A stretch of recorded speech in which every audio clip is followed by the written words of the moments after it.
வணக்கம். நான் doctor Abhinaya Meenakshi mission ஹாஸ்பிட்டல்ல இன்ஃபெக்ஷன் கண்ட்ரோல் ஆஃபீஸரா இருக்கேன்.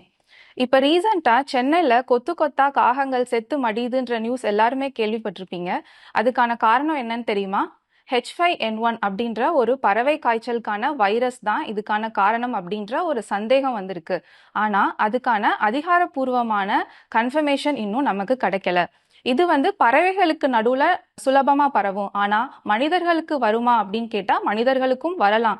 ஆனா ரொம்ப ரேரா வரும். பறவை காய்ச்சல் மனிதர்களுக்கும் வரலாம். மனிதர்களுக்கு எப்படி வரும்னு பார்த்தோம்னா, பாதிக்கப்பட்ட பறவைகளோட எச்சம், அதோட ராவான இறைச்சி அதெல்லாம் கையாள்றது மூலமா வரலாம். இதோட அறிகுறிகள் என்னன்னு பார்த்தோம்னா, காய்ச்சல், தொண்டை வலி, இருமல், இத மாதிரி காமன் ஃப்ளூ காய்ச்சல் மாதிரி வரும். அது போக நோய் எதிர்ப்பு சக்தி கம்மியா இருக்கிறவங்க, இணை நோய் இருக்கிறவங்க, 60 வயசு மேற்பட்டவங்களுக்கு மூச்சு திணறல், நிமோனியா காய்ச்சல் மாதிரியும் வரலாம். பறவை காய்ச்சல் மனிதர்களுக்கு நோய் பாதிக்கப்பட்ட பறவைகள் அதோட டைரக்டா கான்டாக்ட்ல இருக்கிறவங்க, லைக் பண்ணை வச்சிருக்கவங்க, அவங்களுக்கு தான் ரிஸ்க் ஜாஸ்தியா இருக்கும். அவங்களுக்குமே எப்படி ஸ்ப்ரெட் ஆகும்னு பார்த்தோம்னா, அந்த பாதிக்கப்பட்ட பறவையோட எச்சம், அதோட ராவான மீட் அதெல்லாம் கையாள்றதுனால ஸ்ப்ரெட் ஆகலாம். பறவையோட எச்சத்தை தொடுறதுனாலயோ மிதிக்கிறதுனாலயோ பறவை காய்ச்சல் பரவலாம். இதை நம்ம எப்படி தடுக்கலாம்னு பார்த்தோம்னா, ஒருவேளை நம்ம அதை தொடுற மாதிரி அமைஞ்சிச்சுன்னா, நம்ம கைகளையும் கால்களையும் சோப் வாட்டர் யூஸ் பண்ணி நல்லா சுத்தமாக கழுவிட்டோம்னா அதை நம்ம ப்ரிவென்ட் பண்ணிடலாம்.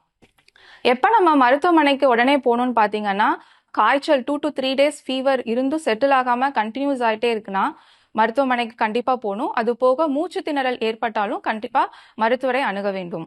பறவை காய்ச்சல்ல இருந்து மனிதர்களும் பறவைகளை வளர்க்குறவங்களும் எப்படி பாதுகாத்து கொள்ளணும்னு இப்ப பார்ப்போம்.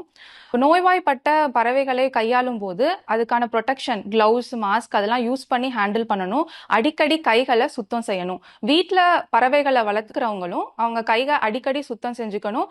தேவைப்பட்டா மாஸ்க்கும் யூஸ் பண்ணிக்கலாம். அது போக சிக்கன் செய்றீங்கன்னா அதை நல்லா மஞ்சள்ல வாஷ் பண்ணிட்டு நல்லா குக் பண்ணிட்டு சாப்பிடணும். ஹாஃப் குக்டு கிரில் அந்த மாதிரி இதை கொஞ்ச நாளைக்கு தவிர்க்கலாம். இது போக நீங்க இறந்து போன பறவைகளை பார்த்தீங்க அப்படின்னா உங்களோட கைகளால நீங்க அதை கையாளாம அரசாங்கத்துக்கு, அதாவது கால்நடை துறைக்கு நீங்க அதை சொல்லிட்டீங்கன்னா அங்கிருந்து அதிகாரிகள் அதை முறையாக அப்புறப்படுத்துவார்கள்.